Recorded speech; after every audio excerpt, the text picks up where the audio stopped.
Hi friends, good morning. Srinu Rani కిచెన్కి స్వాగతం. నేనైతే కొబ్బరి, శనగపప్పు, అలాగే చట్నీ అయితే పచ్చిమిర్చితో చేశాను. వేయించేసి పోపు కూడా వేసాను. నేను ఇక్కడ ఇడ్లీలోకి సాంబార్ కోసం టొమాటో, పచ్చిమిర్చి వేసి పప్పు అయితే ఉడకబెట్టి అది మిక్సీ వేసి కొంచెం వాటర్ కూడా యాడ్ చేసి అదైతే వేసాను. ధనియాల పౌడర్ అయితే నార్మల్గా వేసేస్తున్నాను మిక్సీ. ఉప్పు సరిపడినంత వేసాను. ఇదిగోండి ధనియాల పౌడర్ అయితే వేస్తున్నాను. ఇదే దీని టేస్ట్. ఇంకా అందులోనే కారం కూడా యాడ్ చేశాను. ఇంకా పోపు అయితే వేస్తున్నాను.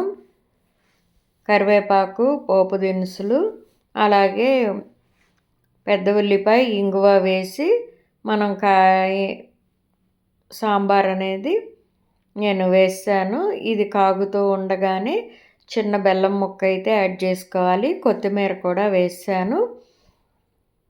ఇడ్లీ సాంబార్ అయితే ఇంకొంచెం చిక్కబడగానే రెడీ అయిపోతుంది.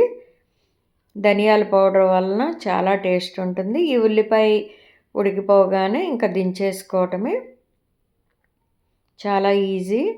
ఇంకా ఆయిల్ కాగుతూ ఉంది, అక్కడ సాంబార్ కాగుతూ ఉంది.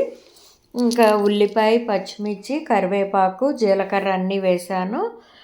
ఇంకా మండేనే కదా ఊరి నుంచి వచ్చింది. ఇది మంగళవారం వ్లాగ్. ఆ నెక్స్ట్ డే అంటే నిన్నటిది. ఇంకా వడలు అయితే చిన్న చిన్నవిగా వేయమన్నారని ఇంకా ఈ విధంగా నేను వేస్తున్నాను. ఎండల్లో ఏంటి అనుకోవద్దు. ఇంకా సరే, ఒక ప్లేటు ఇడ్లీ అయితే ఇంకా రైస్ కుక్కర్లో వేసాను. ఇవంతా ఇంకా ఉంది కదా అని ఈరోజు చింత చిగురు పప్పు అయితే చేద్దాం అనుకుంటున్నాను. నిన్న చేస్తానని చెప్పాను కదా, ఊరి నుంచి వచ్చి అది ఒలిచేసరికి చాలా టైం పడుతుందని నిన్న టొమాటో పప్పు అయితే చేశాను. ఇంకా ఈ విధంగా వడలు అయిపోగానే ఇంకా నేను అవి పక్కన పెట్టాను. పప్పులో ఇంకా ఉల్లిపాయ వేయలేదు, టొమాటో, పచ్చిమిర్చి అయితే నేను వేశాను. అది కొంచెం ఉడుకుతూ ఉండగానే మనం చింత చిగురు మనం శుభ్రం చేసేసుకొని వాటర్ ఏమీ లేకుండా శుభ్రంగా కడుక్కోవాలి. ఇంక ఇదిగోండి, స్ట్రైనర్లో వేస్తే ఇంకేమన్నా వాటర్ ఉన్నా, ఇసుక ఉన్నా ఈ విధంగా పోసేసుకోవాలి. ఇంకా పప్పు అనేది ఉడుకుతూ ఉండగానే మనం ఈ చింత చిగురు అనేది ఉడికింది చూసారా పప్పు.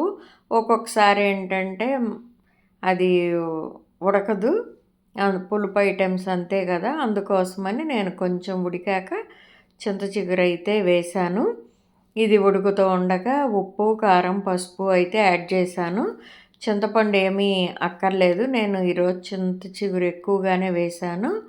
ఇది కొంచెం ఉడికిన తర్వాత మనం మెదిపేసి పోపు అనేది వేసుకోవటమే. ఒక్కొక్కసారి పోపులో ఉల్లిపాయ వేస్తాను, నేను ఈరోజు అయితే మర్చిపోయాను. నెయ్యితో పోపు అయితే వేస్తాను. పోపు దినుసులు, వెల్లుల్లి, ఎండుమిర్చి, కరివేపాకు, ఇంగువ కూడా వేసేసుకొని పెద్ద ఉల్లిపాయ అయితే ఒక్కొక్కసారి వేస్తాను, ఒక్కొక్కసారి పోపులో. ఈరోజైతే మర్చిపోయాను, ఇంగువ కూడా వేసాను. ఇంకా పప్పు మెదిపింది ఇందులో వేసామంటే రెడీ.